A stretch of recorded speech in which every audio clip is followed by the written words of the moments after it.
Hello friends.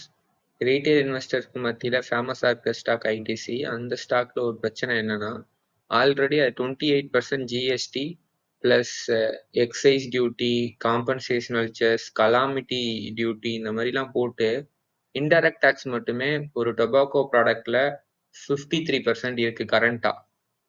So government என்ன பண்ண போறாங்கன்னா, வரப்போற ஜிஎஸ்டி மீட்டிங்ல இந்த 28% ஜிஎஸ்டியை 40% மாற்ற போறாங்க டொபாக்கோ ப்ராடக்ட்ஸ்க்கு. ஏன்னா அதெல்லாம் வந்து சின் குட்ஸ் அப்படிங்கிற கேட்டகரியில் பிரித்து 40% போட போறாங்க. ஸோ 40% டொபாக்கோ ப்ராடக்ட்ஸ் விழுந்துச்சுன்னா ஐடிசியோட ப்ராஃபிட்டபிலிட்டி பயங்கரமாக சஃபர் ஆகும். இந்த Q1 ஃபினான்ஷியல் இயர் 26லேயே இந்த ஃபர்ஸ்ட் குவார்ட்டர் ரிசல்ட்லேயே அவங்க சேல்ஸை 20% இன்க்ரீஸ் பண்ணியிருந்தாலும் ப்ராஃபிட் வெறும் 3% தான் அவங்க இன்க்ரீஸ் பண்ண முடிஞ்சிருந்துச்சு. ஸோ இந்த ஜிஎஸ்டி ரூல் வேற மாறுச்சுன்னா ஐடிசி பயங்கரமாக சஃபர் ஆக போகிறாங்க. ஒருவேளை நீங்கள் ஐடிசி ஷேர் வச்சுருந்தீங்கன்னா இதை பற்றி இன்னும் கொஞ்சம் டீப்பாக ரிசர்ச் பண்ணி பாருங்கள்.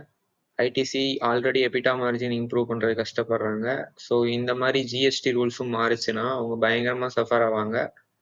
ஸோ நீங்கள் ரிசர்ச் பண்ணி பார்த்து பொசிஷனை கண்டினியூ பண்ணுறதா இல்லை எக்ஸிட் பண்ணுறதா அப்படிங்கிற முடிவு எடுத்துக்கோங்க. பட் இந்த நியூஸை ஷேர் பண்ணலாம்னு தோணுச்சு, அதான் இந்த வீடியோ. Thank you friends.